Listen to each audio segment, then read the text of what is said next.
오늘 본문은 열왕기상 19장 17절 이런 말씀이 있습니다.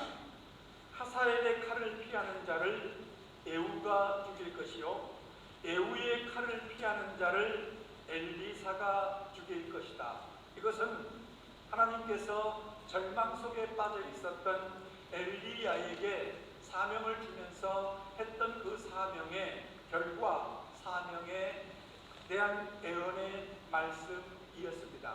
이 말씀이 북쪽 이스라엘과 남쪽 이스라엘, 그리고는 아람, 시리아라고 하는 이 세 나라를 두고 이제 우리는 느끼지 못했지만 당시에 그 시대에 살았던 백성들은 알지를 못했지만 하나님의 섭리 가운데 이것이 깊이 있게 진행되고 있었습니다. 먼저 하나님은 이 아합이라고 하는 왕, 이 모든 하사엘과 에후와 엘리사의 최종적인 한 가지의 목적은 뭐냐면 아합의 가문을 멸절시키는 일입니다.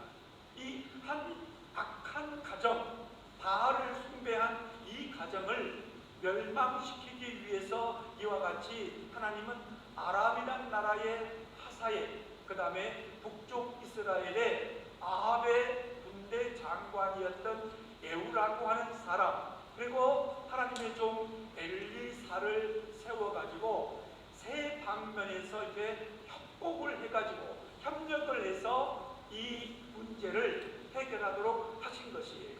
그런데 악은 이 하나님의 계획에 대해서 어떻게 계획을 가지고 있었냐면은 당시는 아합, 북쪽 이스라엘은 아합이라는 왕과 이세벨이라고 하는 바알의 딸이 지배하고 있었고, 북쪽은 165년 동안 다윗의 혈통들 가운데서 그래도 다윗의 뜻을 따르고 하나님의 뜻을 따라서 행동했던 여호사밧이라고 하는 왕이 다스릴 때에 있었습니다. 그래서 이 여호사밧도 하나님의 뜻을 기준으로 해가지고 남유다에 대한 계획을, 개혁과 남유다의 변화에 대한 계획을 가지고 있었고, 아합은 저 눈의 가시와 같은 남유다를 우리의 사랑하는 아내 이세벨이 섬기는 이 바알 신으로 무장 통일하고 싶어하는, 악의 통일을 이루고 싶어하는 마음이 있었습니다. 둘 다가 이 마음을 숨기고 어떻게 하나로 연합하게 되어지냐면, 아합과 이세벨에게는 아달리아라고 하는 딸이 하나 있었고, 그 다음에 이 여호사밧에게는 여호람이라고 하는 아들이 있었습니다. 이 두 사람이 혼인관계를 맺자고, 사돈관계를 맺자고, 두 사람이 여기는 선으로 악을 통일시키는 것이고, 아합은 악으로 이 선을 악의 편에 통합시키는 이 일에 이렇게 양 가문이 하나의 목적을 가지고 서로 혼인관계를 맺게 되어집니다. 여러분, 악과 선이 하나로 뭉치게 되어지면 이건 선이 될까요? 악이 될까요? 이런 이야기예요. 이것은 악이 되었습니다. 이 아달랴가 남쪽 유다 여호사밧의 며느리로 들어와가지고 하는 일들이 하나둘 전부가 다 무서운 일들이었었습니다. 그래서 바알과 이세벨은 이 사랑하는 딸 아빌랴를 남쪽 유다의 바알 순교사로 파송을 했고, 여호사밧의 생각과 그의 남쪽 유다의 생각은 여호사밧의 아들 여호람을 북쪽 이스라엘의 선교사로 파송한 것이었습니다. 그런데 아달랴가 남유다로 왔습니다. 그래서 이 아달랴는 소위 말하면은 이 북쪽 이스라엘의 가장 큰 가십거리는 뭐냐면 다윗의 혈통, 다윗의 계보. 그래서 이 다윗의 계보를 끊어버리는 것이에요. 혈통 관계를 통해 가지고 다윗의 계보를 완전히 박살내버리고 하나님의 약속이 무산되게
거기에서 유일하게 살아남은 아들이 아하시아였었어요. 이 막내 아하시아가 아버지 여호람을 이어서 왕위에 올라가게 되어집니다.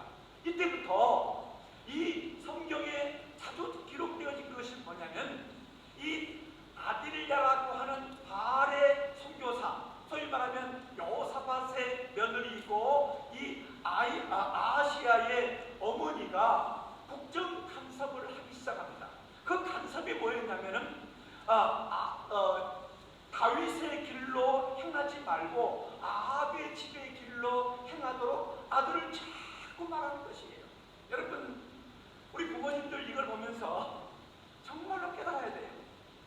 여러분, 누구하고 악한 감정 때문에 좋지 않는 선입관념을 가지고 있다는 것 때문에 자꾸 자녀들을 힘들게 만듭니다. 자녀를 다윗의 길이 아닌 아합의 악의 길로 가도록 가르치는 여자가 아딜라였었습니다.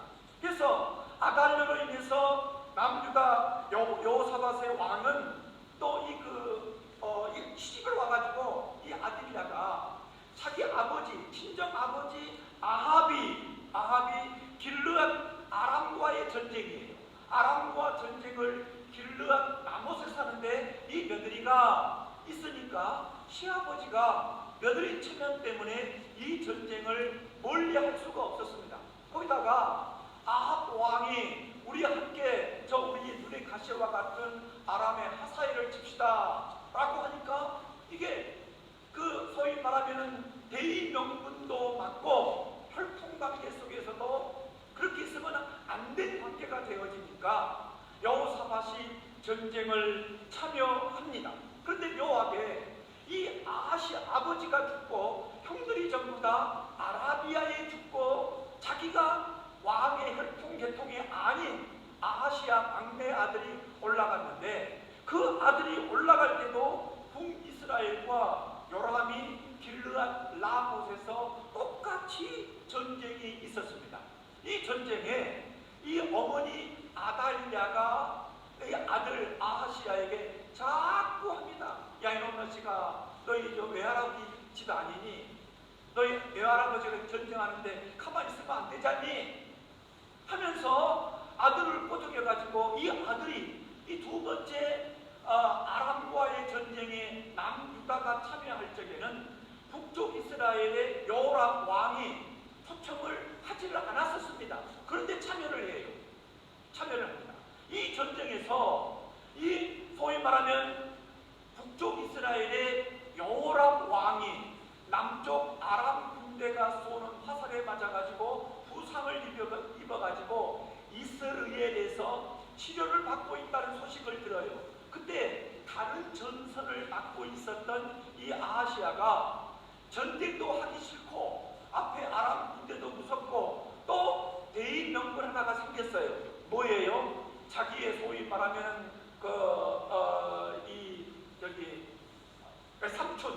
외삼촌 같은 분이 부상을 당해가지고 치료받고 있다니까는 이 병문안 목적으로 전방을 비우고 이스라엘로 들어갑니다.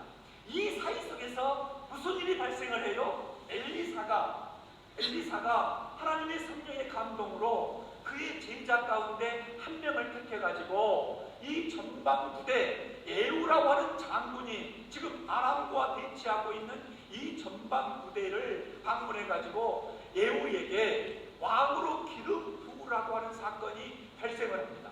그래서 예후가 이 아람과의 전쟁 속에서 자기의 왕이 부상을 입어서 후손가 있고 어떻게 할 것이냐라고 작전 회의를 하는 그 작전 회의 장소에 엘리사의 젊은 제자가 들어와가지고 장군님 드릴 말씀이 있습니다. 나냐? 그래 맞습니다. 하고로 방으로 들어가가지고는 기름을 붓고 당신이 북쪽 이스라엘 왕이 될 것입니다. 사명은 아합의 가문, 당신의 소위 말하면은 주인의 아합의 가문을 멸절시키는 것입니다. 하고 문을 열고 도망을 쳐버렸어요. 지난주에 배운 것이죠. 그리고는 예후는 이 말을 듣고 나와가지고 자신감이 없으니까 대충 얼버무렸는데 거기에 모인 자기 옷을 벗어가지고 예후 앞에 깔면서 예후 왕 만세 만세하고 자기를 왕으로 추대했어요. 그 분위기를 이끌고 전방을 지킨 군대가 전방을 포기하고 최전선을 포기하고, 이건 완전 반역입니다. 포기하고 지금 왕이 부상 중에 치료받고 있는 이스라엘로 돌아옵니다. 그 이스라엘이 여호람이 사신을 2번이나 보냈는데 2번 다 너희들 내 편에 서 하고는 강압적으로 자기 편에 에후가 서게 하고 들어오니까 평화여호라고 이 여호람이 묻자, 어떻게 당신의 어머니 이세벨이 눈을 시퍼렇게 뜨고 있는데 우리가 평화를 누릴 수 있습니까? 반역이다. 그러니까 그냥 톡 해가지고 죽여버렸습니다. 그 다음에 반역이다 이 말을 듣고 도망치는 남쪽 유다의 왕, 차남배부지가 되죠. 이 이세벨의 딸, 그 딸을 이세벨의 딸의 아딜랴의 아들 아시아가 도망치니까 저런 거 잡아라 하고는 활을 쐈는데 도망치다가는 죽었습니다. 그래서 양쪽 왕이 다 죽었어요. 자, 어땠습니까요? 아람에게 도망을 치니까 예후가 잡았고, 예후가 실패하니까 엘리사에 의해서 정리가 되어지는 이런 상황이었었습니다. 자, 그뿐만 아니라 이 예후는 아합의 70명의 왕자들을 전부 다 죽였습니다. 뿐만 아니라 여기 이스라엘에서 사마리아로 가는 길 중에 이 아시아의 형제들 42명이 자기 왕자들, 70명의 왕자들과 왕의 안위를 묻기 위해서 오는데 그들을 전부 다 잡아가지고 구덩이에 다 죽여버렸어요. 자, 그러면서 이제 누구만 남았어요? 이 이세벨의 딸 아딜랴만 남은 것이에요. 아딜랴가 이를 무득무득 갑니다. 왜 이런 매숙이 어디 있냐? 그러면서 아딜랴가 무슨 전략을 펴냐면은 이 다윗의 혈통을 완전히 멸망시키기 위해서 다윗의 남아있는 모든 왕자 계통의 아들들을 다 죽여버리라고 살인 명령을 내립니다. 그 망나니들이 춤을 추면서 그 당시에 모든 이 긴 세월 동안에 아딜랴가 남쪽 유다의 정권과 세력과 모든 것들을 다 장악하고 있는 사회에 의로운 유다 지파의 사람들은 침묵하고 있었습니다. 더군다나 여호와의 선지자들은 바알과 아세라가 잡아 죽이던 그런 시대에 있었습니다. 그래서 꼼짝없이 이제 다윗의 모든 가문이 멸망당할 이런 위기에서 하나님께서 남유다가 망하는 것을 원하지 않으셨습니다. 다윗의 혈통이 무너진 것을 원하지 않고 하나님께서 계획하는 일이 진행 중이었습니다. 바로 그 사람이 누구냐면은 아시아의 동생이고 이 아딜랴의 딸이었던 여호세바이고, 여호세바의 남편이었던 여호야다라고 하는 대제사장이었습니다. 오늘은 바로 이 여호야다라고 하는 대제사장이 하나님 앞에 이런 혼잡한 세상, 아람, 시리아, 북쪽 이스라엘, 남쪽 이스라엘, 하사엘, 예후, 그 다음에 엘리사, 이 삼각관계, 영적 전쟁과 하나님의 약속의 전쟁과 악이 이 하나님의 약속의 계보를 끊어버리려고 하는 이 악한 무리의 힘 속에서 어떻게 자기의 약속을 지키시고 이스라엘 다윗의 혈통을 다시 왕으로 이어가게 하셨느냐, 바로 이거예요. 이 대목을 공부하는 것입니다. 이 앞에 부분 이해하겠어요? 앞에 부분 이런 사연이 있어서 너무 좀 힘들지, 너무 더우니까 졸립지, 어쩌고 왜냐면 이걸 또 다시 다음 주에 말하기 힘들어. 그러니까 오늘 한번 소화시켜보자. 자, 여기에 등장되어 있는 사람이 누구냐면 바로 이 여호야다라고 하는 사람인데, 자, 하나님은 그의 약속을, 다윗 혈통을 지켜가는 이 약속을 이 여호야다 대제사장을 통해서 이루어 가십니다. 첫 번째, 여호야다는 마지막 남은 다윗의 혈통의 생명을 구하고 율법으로 가르친 일에 순종했습니다. 바알 선교사 아델랴는 하나님께서 다윗에게 주셨던 언약을 무산시켜가지고 이스라엘 가운데 메시아에 대한 소망을 끊어버리는 것이 선교적 사명이었습니다. 그러나 하나님은 제사장 여호야다로 하여금 다윗 왕가를 회복하기 위한 혁명을 빈틈없이 준비하고 계셨습니다. 하나님은 당신이 세우신 언약이 파기되는 것을 방치하지 않으시겠다고 했습니다. 여호와의 통해서 희망의 불씨를 밝히고 새 길을 예비하고 계셨습니다. 다윗 혈통이 멸종되는 위기의 순간에 하나님께서 준비하신 사람이 바로 이 대제사장 여호야다인데, 그는 아달랴와 여호람의 딸 여호세바의 남편이었고, 여호세바는 예후가 죽인 아시아의 누이였었습니다. 아달랴의 망나니들이 남은 다윗 혈통을 죽이는 칼춤을 출 때에 하나님은 여호세바를 감동해가지고 한 살 된 요아스라는 왕자를 그의 유모 침실에 숨겨서 생명을 구하게 됩니다. 아달랴의 다윗 혈통 대학살 속에서 마지막 살아남은 사람이 이 요아스 왕자뿐입니다. 아달랴는 남유다의 모든 권력과 정사를 다 장악하고 스스로 왕이 되어가지고 6년 동안 남유다를 다스렸습니다. 아달랴가 살기등등한 통치의 이 권한을 가지고 통치할 때에 여호야다와 여호세바는 목숨을 걸고 6년 동안 요아스를 성전에서 숨겨 기르면서 율법으로 가르치는 일을 했습니다. 살의 아이는 다 죽이라는 바로의 살인 명령 아래서 모세의 생명을 지키고 가르쳤던 모세의 생명 요게벳처럼 목숨을 걸고 요아스의 생명을 이 두 사람이 지켰습니다. 하나님은 장차 예수 그리스도를 유다의 후손으로 태어나게 하시기 위해 여호세바와 여호야다의 목숨을 건 순종을 사용하신 것입니다. 바울은 만일 만군의 주께서 우리에게 씨를 남겨두지 아니하셨다면 바로 그 요아스라는 씨를 남겨두지 않았고, 이 요아스의 생명을 지키기 위해서 여호세바와 여호야다가 목숨을 건 순종을 하지 않았다면 우리가 소돔과 같이 고모라와 같이 되었을 것이라고 했었습니다. 그 씨로 말미암아 오늘 나와 여러분이 여기에서 만난 것입니다. 그 씨로 말미암아 오늘 나와 여러분이 하나님을 알게 되어진 것이에요. 예수 그리스도의 십자가를 알게 되어진 것이에요. 부활을 알게 되어진 것입니다. 둘째, 여호야다는 다윗 왕조가 끊어지지 않고 계속되도록 아달랴를 축출하고 7살 된 요아스를 왕위에 올리는데 순종을 했습니다. 요아스가 7살이 되자 여호야다는 아달랴를 축출하고 다윗 왕조를 다시 잇는 거사를 계획합니다. 여호야다는 섣불리 종교적인 열정, 막무가내 열정을 가지고 거사를 진행하지 않았습니다. 문인들, 당시에 소위 말 머리로 왕을 도왔던 문인, 레위인과 제사장들의 의견을 일일이 수렴하고 그들의 동의를 먼저 받아냈습니다. 또 무인, 칼과 무기로 왕권을 보호하는 백부장들과 언약을 맺고 주도 면밀하게 준비했습니다.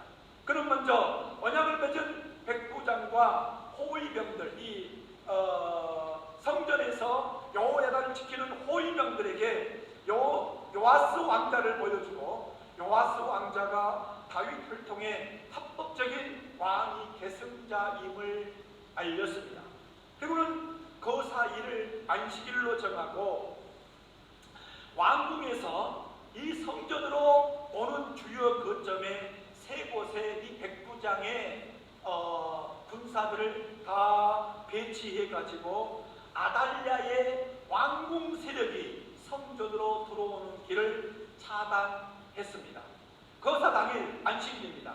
안식일 비번, 안식일은 그때는 안식일날 모두가 쉬는 것이 아니고 A번, B번을 정해가지고 B번 호위병들이 안식일을 지켰습니다. 그들에게 무기를 나누어주고 두 방향에서 요아스 왕이 있는 성전을 지키게 했습니다. 만약 허락받지 않는 자가 안으로 들어오려고 왕이 밖으로 나가고 들 때마다 왕을 철동같이 경호하라고 완벽하게 거사의 혁명의 계획을 세웠습니다. 안식일 대장 대제사장 여호야다가 요아스 왕자를 데리고 성전으로 나왔습니다. 그리고 그에게 왕관을 씌워주고 율법책을 지어주고 기름을 부어서 왕으로 선포하자 유다 모든 백성들이 박수하며 요아스 왕 만세를 불렀습니다. 아달랴가 왕궁에서 있는데 갑자기 백성들의 함성이 들립니다. 그 소리에 놀라서 성전으로 와 보았더니 요아스 왕자의 대관식이 성대하게 진행되고 있었습니다. 아달랴는 자신의 옷을 찢으며 반역이다 반역이다라고 외쳤지만 아무도 그녀의 외침에 귀를 기울이지를 않았습니다. 여호야다는 거룩한 성전에서 더러운 살인 행위가 일어나지 않도록 아달랴를 사로잡아서 성전 밖으로 끌고 가라고 했습니다. 또 아달랴를 따르는 모든 자를 잡아 죽이라고 했습니다. 아달랴는 이렇게 잡혀 나가서 말들이 궁궐을 드나드는 말들이 다니는 길에서 처형되었습니다.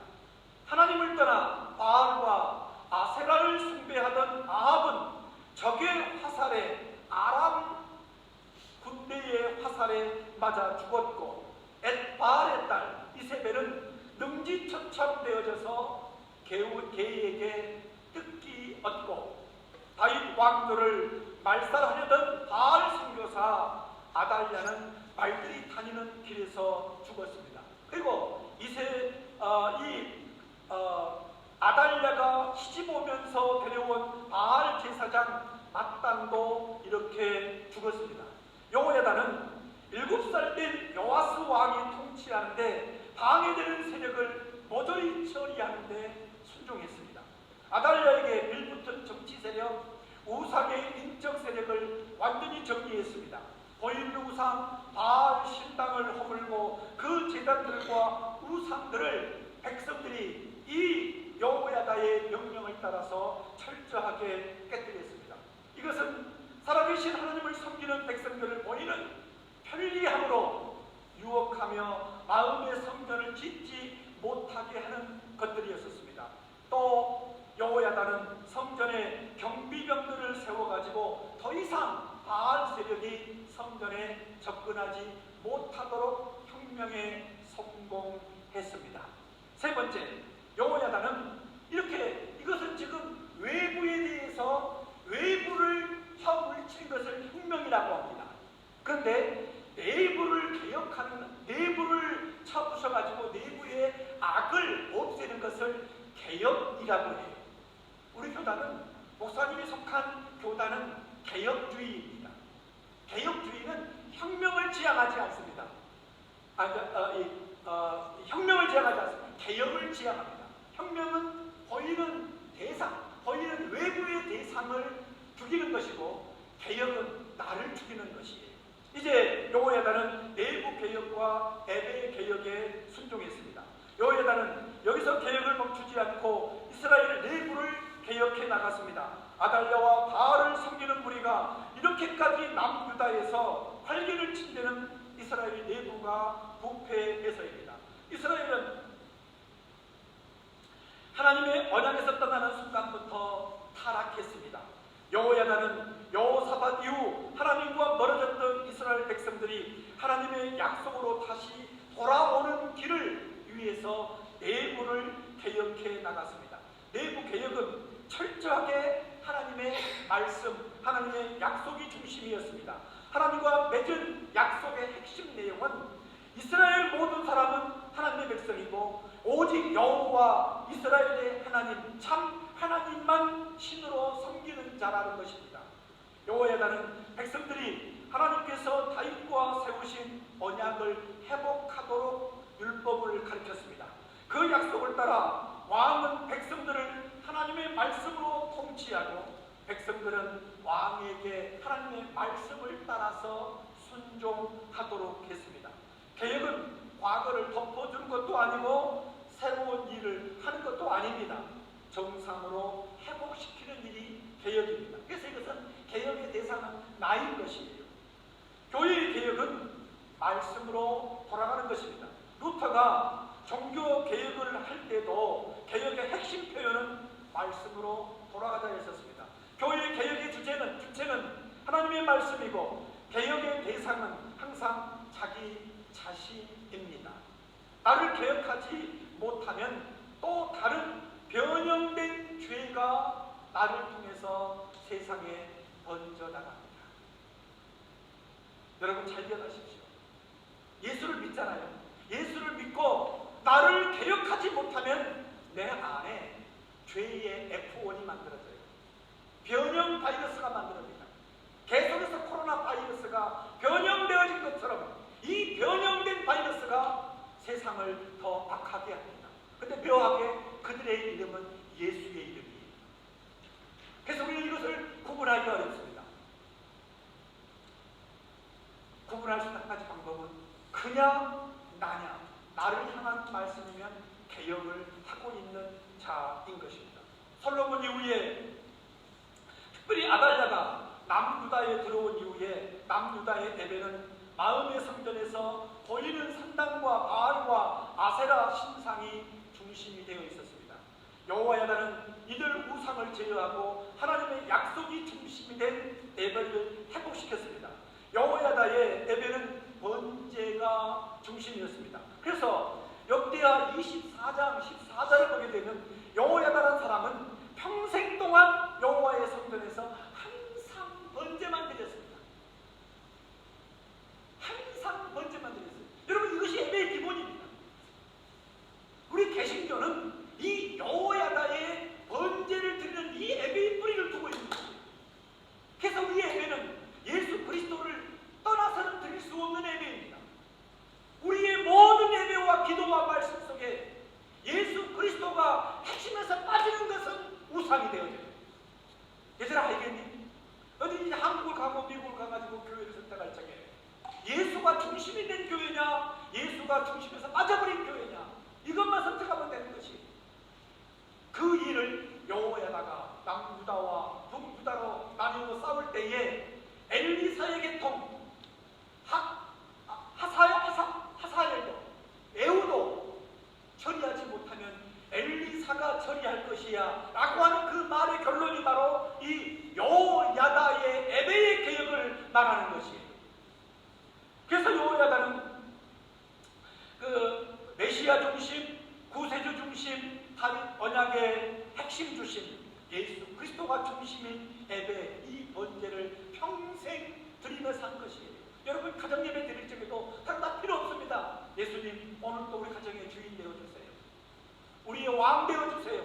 내 아들의 왕 되어주시고 내 가게의 주인 되어주시고 내 남편의 주인 되어주십시오. 이거 드리면 돼요. 이거 사실 그렇게 말할 필요 없습니다. 괜히 길게 해가지고 아이들 예배로부터 멀어지게 하지 마시고 간단하게 하나님 오늘도 당신이 우리의 주인입니다. 당신이 우리의 왕입니다. 이것이 번제예요. 오늘날 교회가 회복해야 할 핵심된 개혁은 바로 이 예배의 개혁입니다. 이 시대 목사들이 개혁해야 할 예배가 바로 이 예배입니다. 이 시대 목사들이 배워야 할 대상이 바로 이 여호야다입니다. 여호야다가 130세에 죽자 백성들이 여호야다를 다윗성 왕들의 묘실에 장사했습니다. 여호야다가 제사장이었는데 왕들의 묘실에 장사를 지낸 것이에요. 그리고는 묘하게 이렇게 여호야다에 의해서 왕으로 올라갔던 요아스는 이 여호야다가 죽자 타락하기 시작합니다. 다시 바알을 가져옵니다. 이것을 경계한 여호야다의 아들을 돌로 쳐 죽여버립니다. 그래서 그 부하들이 이 돌로 쳐 죽인 여호야다의 아들 사건 때문에 반란을 일으키고 다시 이때도 아람 군대, 소수의 군대가 남유다를 쳐들어왔어요. 아주 소수의 군대예요. 그래서 적은 수였더라. 근데 그 적은 수에게 이 요아스가 부상을 입고 누워있는데 이 부상 입은 왕을 이 하나님의 선지자의 아들을 돌로 쳐 죽였어요. 왜? 그가 책망하니까. 책망이 시다가지고. 그때 이 요아스의 부하들이 반란을 일으켜가지고 당신은 왜 아들 그 선지자를 돌로 쳐 죽였습니까? 틀린 게 아무것도 없는데 죽으십시오 하고 죽여버렸어요. 그런데 이 요아스의 무덤은 다윗 성에는 묻혔지만 왕들의 묘지에는 묻히지를 못합니다. 이 결론을 베드로는 이렇게 결론을 지었습니다. 요아스 시대 진정한 왕은 대제사장 요야다였다는 것입니다. 우리가 바로 그 요야다와 같은 왕 같은 제사장입니다. 나와 여러분이 이와 왕 같은 제사장이라고 말할 적에 그 왕 같은 제사장의 롤 모델이 누구냐? 바로 요야다이라는 것입니다. 알겠습니까? 여러분, 왕 원하지 말고 제사장 원하지 말고 이미 우리에게 이 모든 고난을 주신 그 은혜에 감사하면서 이 은혜에 순종할 수 있는 사람들이 되어지기를 간절히 바랍니다. 기도하겠습니다. 하나님 아버지 감사합니다.